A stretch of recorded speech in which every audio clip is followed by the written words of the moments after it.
নমস্কার বন্ধুরা, জবার পাঁচালিতে আপনাদের সবাইকে স্বাগত।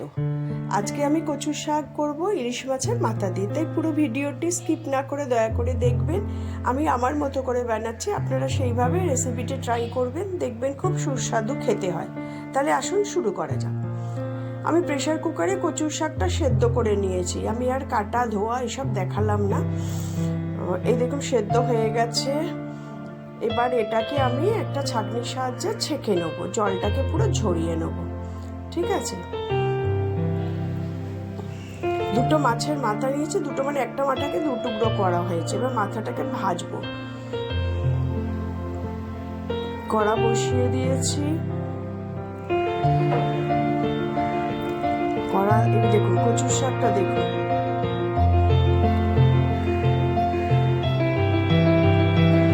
কড়াই তেল দিয়ে দিচ্ছি, সর্ষের তেল দিলাম বেশ কিছুটা। মাথাটাকে ভাজার জন্য ভালো করে ভাজতে হবে। মাথায় হলুদ মাখানো হয়ে গেছে,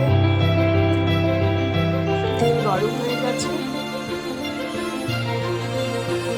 এবার মাথা দুটো ভালো করে ভেজে নেব, খুব সুন্দর করে ভাজতে হবে যাতে কাঁচা না থাকে, পুরো ভেতরগুলো যেন ভাজা হয়ে যায়।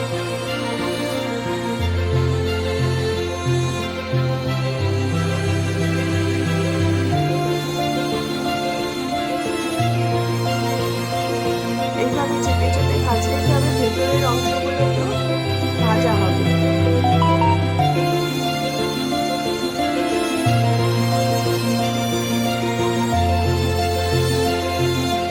এবার উল্টে পাল্টে ভালো করে ভেজে নিতে হবে, দুপাশ খুব ভালো করে সুন্দর করে ভাজতে হবে।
ভেজে নিতে হবে।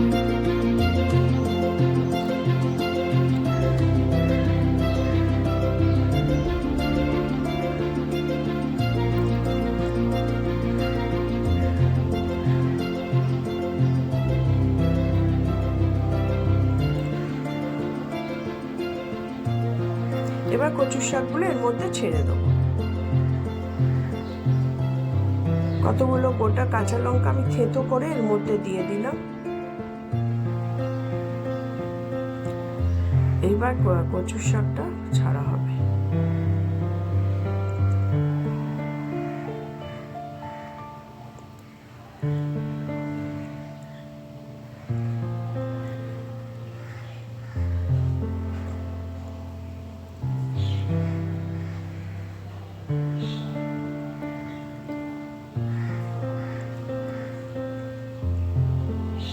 এবার কচুর শাকটাকে ভালো করে কষিয়ে রাখতে হবে, খুব ভাজা ভাজা করে সুন্দর করে কষাতে হবে, বেশ অনেকক্ষণ ধরেই ভাজা ভাজা করতে হবে। হলুদ দিলাম, প্রয়োজন মতো হলুদ,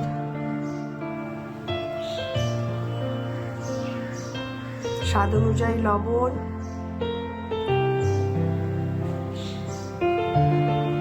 দিয়ে ভালো করে এবার মিশিয়ে নেবো।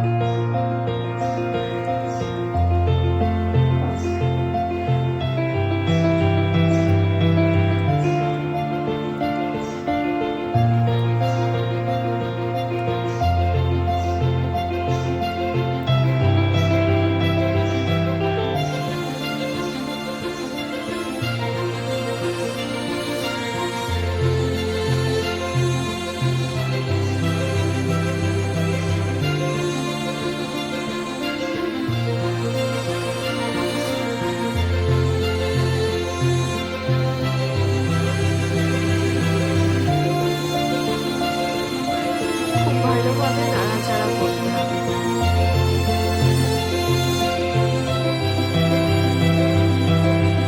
মাঝখানটা এরকম ফাঁকা করে দেওয়ার মানে যে জলটা বেরোয় না, সেই জলটা যে কোনো সবজি কষার সময় এরকম ফাঁকা করে দিলে সেই জলটা মাঝখানে এসে জড়ো হয়ে যায় আর তাড়াতাড়ি শুকিয়ে যায়।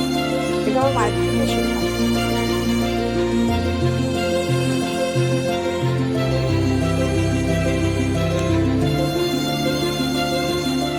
ভালো করে ভাজা ভাজা করে কষিয়ে নিতে হবে।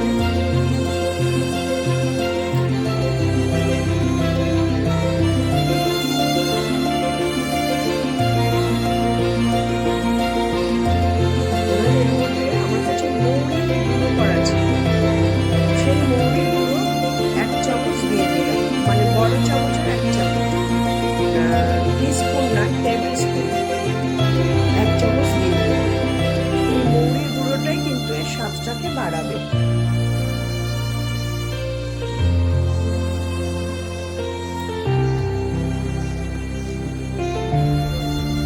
দেখুন এখনো কিন্তু ভাজা ভাজা হবে, আর ভালো করে মিশিয়ে নিতে হবে মশলাটা, মৌরি গুঁড়ো।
এবার মিষ্টি দিলাম, চিনিটা একটু দিতেই হবে।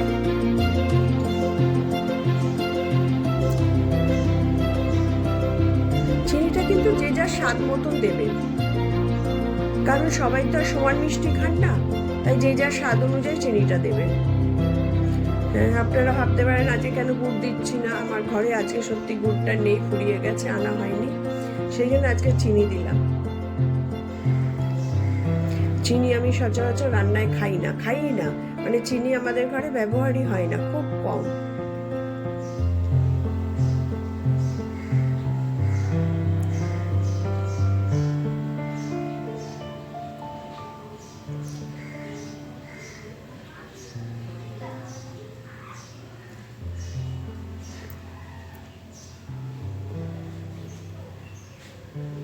এখনো কিন্তু কচুর শাক থেকে জল বেরোচ্ছে, তার মানে এখনো অনেকক্ষণ কষতে হবে ভালো করে।